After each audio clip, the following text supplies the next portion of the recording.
பிரசங்கியின் புஸ்தகம் 11ஆம் அதிகாரத்தின் 5ஆம் வசனத்தை வாசிக்கலாம். ஆவியின் வழி இன்னதென்றும் கர்ப்பவதியின் வயிற்றில் எலும்புகள் உருவாகும் விதம் இன்னதென்றும்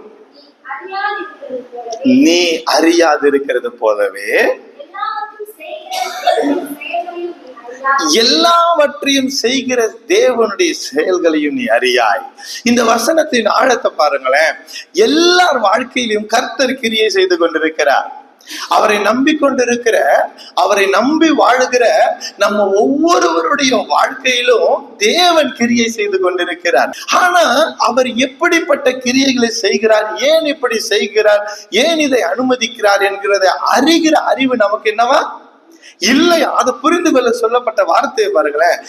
ஆவியின் வழி இன்னதென்றும் கர்ப்பவதியினுடைய வயிற்றுல, கர்ப்பிணியினுடைய வயிற்றுல எலும்பு உருவாகுகிற விதம் என்னதென்றும் நீ என்ன பண்ண அறிய மாட்டேன். நீ நம்மளுக்கு தெரியாதான்? இந்த வசனம் சொல்ல வருகிற ரகசியம் மிக மிக ஆழமானது. நம்ம அறிவு எவ்வளவு குறைவானது, நம்ம அறிவு எவ்வளவு குறைவானது, தேவன் நமக்காக செய்கிற செயல்களில் அறிகிற அறிவு எவ்வளவு மேன்மையானது என்பதை நமக்கு விளங்க சொல்லுகிறதற்கான ஒரு வார்த்தை. இந்த ஆவியின் வழினா என்ன தெரியுமா? ஒரு ஸ்திரீ திருமணமாகி கணவனும் மனைவி இணைந்து அவங்க வயிற்றுல ஒரு குழந்தை உருவாகும். குழந்தை என்ன பண்ணும்? உருவாகும். ஒரு சாதாரண கரு சுவாசிக்க ஆரம்பிக்கும். ஆதாம் ஒரு மண்ணினால ஒரு உருவத்தை உண்டாக்கி அது நாசில தேவன் ஆவியை ஊதினார்ல, அது முதல் கொண்டு மனுஷன் ஜீவாத்மாவானால அந்த ஜீவன் இன்றைக்கும் தொடர்ந்து ஒவ்வொரு மனுஷனுக்கும் ஊதப்பட்டு கொண்டிருக்கிறது. ஒரு தாயின் வயிற்றுல குழந்தை உருவாகும் போது அதுக்குள்ள தேவன் தந்த ஆவி நுழைகிறது. ஆனா எந்த வழியா வந்துச்சுன்னு யாருக்குமே தெரியாது. ஒரு நாள் அந்த மனுஷன் வாழ்க்கையை முடிக்கும் போது அந்த ஆவி அவனை விட்டு பிரிந்து போகும். அது எந்த வழியா போகுச்சுன்னு யாருக்கும் தெரியாது. ஒரு வயிற்றுல ஒரு கர்ப்ப பைக்குள்ள தேவன் தந்த ஆவி, பரிசுத்த ஆவின் அபிஷேகத்தை சொல்லல, தேவன் மனுஷனுக்கு ஜீவ ஆத்மாவை உண்டாக்கும்படிக்கு, ஒரு மனுஷனுக்குள்ள ஜீவனை உயிரை கொடுக்கும்படிக்கு தேவன் ஊதின ஆவி அந்த கர்ப்ப பைக்குள்ள பிரவேசிச்சு அந்த சாதாரண கருவா இருந்துச்சுல்ல, அது சுவாசிக்க தொடங்கும். அந்த ஆவி எந்த வழியா வந்துச்சு உங்களுக்கு தெரியுமா? சரி, ஆவி சுவாசிக்க ஆரம்பிச்சுச்சா, அது கொஞ்சம் கொஞ்சமா வளர்ச்சி அடைஞ்சு கரு எலும்பா மாறுமா. அவ்வளவு பெரிய ஸ்ட்ராங்கான எலும்பா உருவாகுதான், அந்த வயிற்றுக்குள்ள இருந்துகிட்டே உருவாகுதான். இது உனக்கு தெரியுமான்னு கேட்கிறார் ஆண்டவர்.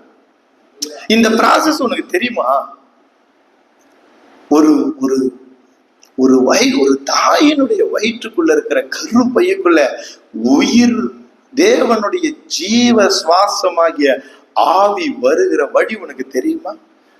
அந்த கரு உருவாகும் போது அதுல சும்மா தண்ணி மாதிரி இருந்ததெல்லாம் எலும்பா மாறி, அது உறுதியான எலும்பா மாதிரி ஒரு உருவெற்று எழும்புகிறது உனக்கு. அதனுடைய ரகசியம் உனக்கு தெரியுமா? அந்த உருவாகிற விதம் உனக்கு தெரியுமா? அது தெரியாதே, வேற என்னதான் உனக்கு தெரிய போகுது? அதுனா அர்த்தம்னா நீ எப்படி உருவானன்றது, அந்த உருவான விதம் என்னன்னு உனக்குள்ள முதல்ல ஒரு சுவாசம் வரணும். அந்த சுவாசமும் அந்த கருவும் இணைஞ்சு அப்படியே சுவாசிச்சு அதுக்குள்ள வளர்ச்சி அடையணும். அந்த வளர்ச்சி அப்படியே எலும்பா உருவெடுக்கணும். எம்மா தலையில இருந்து கால் வரைக்கும் உருவாகி முடிக்கிறதுக்குள்ள என்னெல்லாம் நடக்குதுன்னு உனக்கு தெரியுமா? அது குறித்த அறிவு உனக்கு இருக்கா? இல்லைங்க ஆண்டவரே, அது தெரியல, வேற என்னதான் உனக்கு தெரிய போகுது? நான் உன் வாழ்க்கையில கிரியை செய்ய ஆயத்தமா இருக்கிறேன். அல்லேலூயா. பாருங்களேன், நம்ம வாழ்க்கையில ஆண்டவர் அற்புதம் செய்யும்படிக்கு நமக்கு தேவைப்படுற ஒரே அறிவு என்ன தெரியுமா? என் ஆண்டவரால முடியும். என் பிள்ளைங்க வாழ்க்கைய ஆசீர்வதிக்க என் ஆண்டவரால முடியும். என் தேவைகளை எல்லாம் சந்திக்கிறதுக்கு என் ஆண்டவரால முடியும். இதை விசுவாசிக்கிறவங்களை இதுதான், இந்த அவரால முடியும்ன்றதை அறிஞ்சா போதும், வேற எதுவுமே உங்களுக்கு தெரியலனாலும் பரவாயில்ல. ஆமே, முதல்ல நம்ம அறிவுல குறைவுள்ளவர்கள்